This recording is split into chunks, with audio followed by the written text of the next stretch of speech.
Hello friends, welcome to my channel. ಇವತ್ತಿನ ವಿಡಿಯೋದಲ್ಲಿ ಹಬ್ಬದಲ್ಲಿ ಮಾಡುವಂಥ ಅಡುಗೆಯನ್ನು ತೋರಿಸ್ತಾ ಇದ್ದೀನಿ. ಈ ಒಂದು ಅಡುಗೆಯನ್ನು ಉತ್ತರ ಕರ್ನಾಟಕದಲ್ಲಿ ಮಾಡ್ತಾರೆ. ಮೊದಲನೇದಾಗಿ ಪಲ್ಯ ಮಾಡ್ಕೊಳ್ಳೋಣ. ಒಂದು ಪಾತ್ರೆಯಲ್ಲಿ 2 ಟೇಬಲ್ ಸ್ಪೂನ್ ಎಣ್ಣೆ ಹಾಕ್ಕೊಳ್ಬೇಕು. ಎಣ್ಣೆ ಕಾದ ನಂತರ ಅದಕ್ಕೆ ಸಾಸಿವೆ, ಜೀರಿಗೆ, ಬೆಳ್ಳುಳ್ಳಿ ಮತ್ತು ಹೆಚ್ಚಿದ ಈರುಳ್ಳಿ ಮತ್ತು ಕರಿಬೇವು ಹಾಕ್ಕೊಂಡು ಎಣ್ಣೆಯೊಳಗೆ ಇದನ್ನ ಫ್ರೈ ಮಾಡ್ಕೊಳ್ಬೇಕು. ಹಸಿ ವಾಸನೆ ಹೋದ ನಂತರ ಈಗ ಇದಕ್ಕೆ ಟೊಮೆಟೊ ಹಾಕ್ಕೊಳ್ಬೇಕು.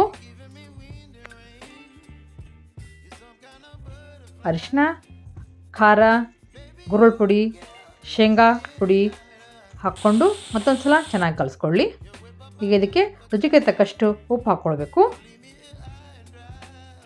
ಮತ್ತು ಸ್ವಲ್ಪ ಬೆಲ್ಲ ಮತ್ತು ಹೆಚ್ಚಿದ ಬದನೆಕಾಯಿ ಹಾಕ್ಕೊಂಡು ಮತ್ತೊಂದು ಸಲ ಕಲಿಸ್ಕೊಳ್ಳಿ. ಈ ಥರ ಕಲಿಸ್ಕೊಂಡ್ರೆ ಮಸಾಲೆ ಎಲ್ಲ ಕಡೆ ಕೂಡುತ್ತೆ. ಈಗ ಇದಕ್ಕೆ ಸ್ವಲ್ಪ ನೀರು ಹಾಕ್ಕೊಂಡು ಒಂದು ತಟ್ಟೆ ಮುಚ್ಚಿ ಕುದಿಲಿಡಬೇಕು.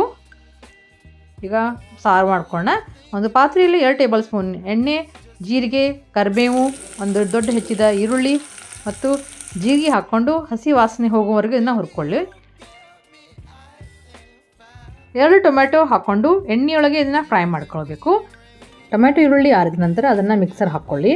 ಈಗ ಇದಕ್ಕೆ 2 ಟೇಬಲ್ ಸ್ಪೂನ್ ಖಾರ, 2 ಟೇಬಲ್ ಸ್ಪೂನ್ ಗರಂ ಮಸಾಲ ಮತ್ತು 1/4 ಟೀ ಸ್ಪೂನ್ ಅರಿಶಿನ ಹಾಕ್ಕೊಂಡು ಮಿಕ್ಸರ್ ಮಾಡ್ಕೊಳ್ಳಿ. ಮತ್ತೊಂದು ಪಾತ್ರೆಯಲ್ಲಿ ಬೇಳೆಕಟ್ಟನ್ನು ಕುದಿಯಲ್ಲಿ ಇಟ್ಕೊಳ್ಬೇಕು.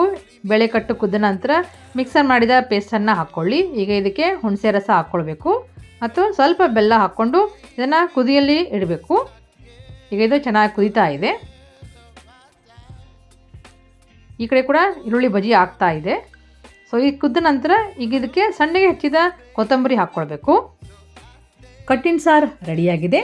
ನಮ್ಮ ಮನೆಯಲ್ಲಿ ಕಟ್ಟಿನ ಸಾರು ಊಟ ಮಾಡೋಕ್ಕಿಂತ ಮುಂಚೆ ಒಂದು ಸಣ್ಣ ಗ್ಲಾಸಿಗೆ ಮೇಲಿನ ತಿಳಿಯನ್ನು ಹಾಕ್ಕೊಂಡು ಹಾಗೆ ಕುಡಿತೀವಿ. ಇದು ಒಂಥರ ಸೂಪ್ ಅಂತ ಹೇಳ್ಬೋದು. ಸ್ವಲ್ಪ ಜನ ಇದಕ್ಕೆ 1-2 ಹನಿ ಲಿಂಬು ಹಾಕ್ಕೊಂಡು ಕೂಡ ಕುಡಿತಾರೆ. ಯಾರಿಗೆ ಈ ಒಂದು ಕಟ್ಟಿನ ಸಾರು ಕುಡಿಲಿಕ್ಕೆ ಇಷ್ಟ ಆಗುತ್ತೆ ಮತ್ತು ನೀವು ಯಾವ ಊರಿಂದ ನೋಡ್ತಾ ಇದ್ದೀರಿ ಅಂತ ಕಮೆಂಟ್ ಮಾಡಿ ತಿಳಿಸಿ. ಈಗ ಮಡಕೆ ಕಾಳು ಪಲ್ಯ ಮಾಡೋಣ. ಒಂದು ಪಾತ್ರೆಯಲ್ಲಿ 2 ಟೇಬಲ್ ಸ್ಪೂನ್ ಎಣ್ಣೆ ಹಾಕ್ಕೊಳ್ಬೇಕು. ಎಣ್ಣೆ ಕಾದ ನಂತರ ಅರ್ಧ ಟೀ ಸ್ಪೂನ್ ಸಾಸಿವೆ, ಅರ್ಧ ಟೀ ಸ್ಪೂನ್ ಜೀರಿಗೆ ಹಾಕ್ಕೊಳ್ಬೇಕು. ಸಾಸಿವೆ ಜೀರಿಗೆ ಚಟಪಟ ಅಂದ ನಂತರ ಕರಿಬೇವು, ಹೆಚ್ಚಿದ ಈರುಳ್ಳಿ, ಕೊತ್ತಂಬರಿ ಸೊಪ್ಪು ಹಾಕ್ಕೊಳ್ಳಿ. ಕೊತ್ತಂಬರಿ ಸೊಪ್ಪು ಹಾಕಿದ ನಂತರ ಅದನ್ನು ಎಣ್ಣೆಯೊಳಗೆ ಫ್ರೈ ಮಾಡ್ಕೊಳ್ಬೇಕು. ಹೀಗೆ 1 ಟೇಬಲ್ ಸ್ಪೂನ್ ಖಾರ, ರುಚಿಗೆ ತಕ್ಕಷ್ಟು ಉಪ್ಪು ಹಾಕ್ಕೊಂಡು ಕಲಿಸ್ಕೊಳ್ಳಿ. ಈಗ ಇದಕ್ಕೆ ಅರಿಶಿನ ಮತ್ತು ಒಂದು ದೊಡ್ಡ ಟೊಮ್ಯಾಟೊ ಹಾಕ್ಕೊಳ್ಬೇಕು. ಮೊಳಕೆ ಕಾಳು ಚೆನ್ನಾಗಿ ಮೊಳಕೆ ಒಡೆದಿದೆ. ಈಗ ಇದನ್ನು ಒಂದು ಪಾತ್ರೆಯಲ್ಲಿ ನೀರು ಹಾಕ್ಕೊಂಡು ಚೆನ್ನಾಗಿ ತೊಳ್ಕೊಬೇಕು. ತೊಳ್ಕೊಂಡು ಪಲ್ಯ ಮಾಡಲಿಕ್ಕೆ ಹಾಕ್ಕೊಳ್ಳಿ. ಮೊಳಕೆ ಕಾಳು ಪಲ್ಯಕ್ಕೆ 1 ಟೇಬಲ್ ಸ್ಪೂನ್ ಬೆಲ್ಲ, 1 ಟೇಬಲ್ ಸ್ಪೂನ್ ಗುರಳ್ ಪುಡಿ ಮತ್ತು ಸ್ವಲ್ಪ ನೀರು ಹಾಕ್ಕೊಂಡು ಇದನ್ನು ಕುದಿಯಲ್ಲಿ ಇಡಬೇಕು. ಒಂದು ತಟ್ಟೆ ಮುಚ್ಚಿ ಮಡಕೆ ಕಾಳು ಬೇಯಲಿಕ್ಕೆ ಇಡಬೇಕು. ಈಗ ಪಲ್ಯ ಚೆನ್ನಾಗಿ ಬಂದಿದೆ. ಗೋಧಿ ಹುಗ್ಗಿ ಮಾಡೋಣ. ಗೋಧಿ ಹುಗ್ಗಿ ಮಾಡಲಿಕ್ಕೆ ರಾತ್ರಿನೇ ನೆನೆಯಲಿಕ್ಕೆ ಇಡ್ತಾರೆ. ನಾನು ಇಲ್ಲಿ ಬೆಳಗ್ಗೆ ನೆನೆಯಲಿಕ್ಕೆ ಇಡ್ತಾ ಇದ್ದೀನಿ. ಅದಕ್ಕೆ ಬಿಸಿನೀರು ಹಾಕ್ಕೊಂಡು 6-7 ತಾಸು ಗೋಧಿ ಕಾಳನ್ನ ನೆನೆಯಲಿಕ್ಕೆ ಇಡ್ತಾ ಇದ್ದೀನಿ. 7 ತಾಸು ಆದ ನಂತರ ಗೋಧಿ ಕಾಳನ್ನ ಕುಕ್ಕರ್ಗೆ ಹಾಕಬೇಕು. 1/2 ಕಪ್ ನೀರು ಮತ್ತು ಗೋಧಿ ಕಾಳನ್ನ ಹಾಕ್ಕೊಂಡು 3 ಸೀಟಿ ಬರುವವರೆಗೆ ಇದನ್ನು ಬೇಯಿಸ್ಕೊಳ್ಬೇಕು. ಈ ಒಂದು ಉತ್ತರ ಕರ್ನಾಟಕ ತಾಳಿಯನ್ನು ನಮ್ಮ ತಾಯಿಯರಾದ ಪುಷ್ಪ ಅವರು ಮಾಡ್ತಾ ಇದ್ದಾರೆ. ಕುಕ್ಕರ್ ಸಂಪೂರ್ಣವಾಗಿ ತಣ್ಣಗಾಗಿದೆ. ಮಿಕ್ಸರ್ ಜಾರಿಗೆ ಸ್ವಲ್ಪ ಹಾಕಿ ಮಿಕ್ಸರ್ ಮಾಡ್ಕೊಳ್ಬೇಕು. ಗೋಧಿ ಕಾಳನ್ನು ಅಷ್ಟು ಹಾಕಿ ಮಿಕ್ಸರ್ ಮಾಡಿದರೆ ಸಣ್ಣಗಾಗಲ್ಲ. ಆದ್ದರಿಂದ ಸ್ವಲ್ಪ ಹಾಕಿ ಮಿಕ್ಸರ್ ಮಾಡ್ಕೊಳ್ಬೇಕು.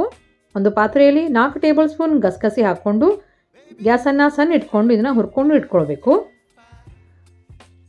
ಒಂದು ಪಾತ್ರೆಗೆ ಬೆಲ್ಲ ಮತ್ತು ನೀರು ಹಾಕ್ಕೊಂಡು ಕರಗಿಸಿ ಇಟ್ಕೊಳ್ಬೇಕು. ಬೆಲ್ಲ ನಿಮ್ಗೆ ಎಷ್ಟು ಬೇಕೋ ಅಷ್ಟು ನೀವು ಹಾಕ್ಕೊಳ್ಳಿ.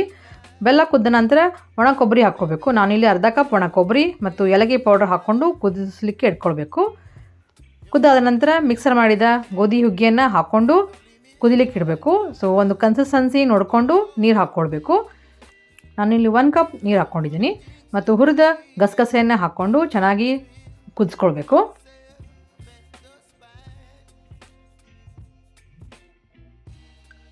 ಒಂದು ಪಾತ್ರೆಯಲ್ಲಿ ತುಪ್ಪ, ಗೋಡಂಬಿ ಹಾಕ್ಕೊಂಡು ಹುರ್ಕೊಳ್ಬೇಕು. ಗೋಡಂಬಿ ಹುರಿದಾದ ನಂತರ ಅದಕ್ಕೆ ಒಣ ದ್ರಾಕ್ಷಿ ಹಾಕ್ಕೊಳ್ಬೇಕು.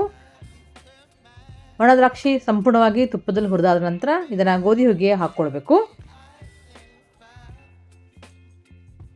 ಗೋಧಿ ಹುಗ್ಗಿ ರೆಡಿಯಾಗಿದೆ. ಈಗ ಉತ್ತರ ಕರ್ನಾಟಕದ ಥಾಲಿಯನ್ನು ರೆಡಿ ಮಾಡೋಣ. ಮಡಕೆಕಾಳು ಪಲ್ಯ, ಬದನೆಕಾಯಿ ಪಲ್ಯ, ಹೆಸರು ಕಾಳು ಕೋಸಂಬರಿ, ಗೋಧಿ ಹುಗ್ಗಿ. ಗೋಧಿ ಹುಗ್ಗಿನ ಕೆಲವೊಬ್ಬರು ಹೀಗೆ ತಿಂತಾರೆ, ಹಾಲು ಹಾಕ್ಕೊಂಡು ತಿಂದರೆ ಇನ್ನೂ ಕೂಡ ಚೆನ್ನಾಗಿರುತ್ತೆ. ಇದಕ್ಕೆ ಸ್ವಲ್ಪ ತುಪ್ಪ ಹಾಕ್ಕೊಂಡು ತಿನ್ನಬೇಕು. ಈರುಳ್ಳಿ ಬಜ್ಜಿ ಮತ್ತು ಉತ್ತರ ಕರ್ನಾಟಕ ಅಂದರೆ ಮೊಸರು ಮತ್ತು ಶೇಂಗಾ ಚಟ್ನಿ ಇದ್ದೇ ಇರುತ್ತೆ. ಕೊನೆಯದಾಗಿ ಅನ್ನ ಮತ್ತು ಕಟ್ಟಿನ ಸಾರು. ಈ ಒಂದು ಥಾಲಿಯನ್ನು ಉತ್ತರ ಕರ್ನಾಟಕದಲ್ಲಿ ಹಬ್ಬದ ದಿನದಂದು ಮನೆಯಲ್ಲಿ ಮಾಡ್ತಾರೆ. ಈ ಒಂದು ವಿಡಿಯೋ ನಿಮಗೆ ಇಷ್ಟ ಆಯ್ತಂದರೆ ಲೈಕ್ ಮಾಡಿ, ಶೇರ್ ಮಾಡಿ ಮತ್ತು ಈ ಒಂದು ಚಾನಲನ್ನು ಯಾರೂ ಸಬ್ಸ್ಕ್ರೈಬ್ ಮಾಡಿಲ್ಲ ದಯವಿಟ್ಟು ಸಬ್ಸ್ಕ್ರೈಬ್ ಮಾಡಿ. ಮುಂದಿನ ವಿಡಿಯೋದಲ್ಲಿ ಮತ್ತೊಂದು ಹೊಸ ರೆಸಿಪಿಯೊಂದಿಗೆ ಬರ್ತಾ ಇದ್ದೀನಿ. Thank you for watching.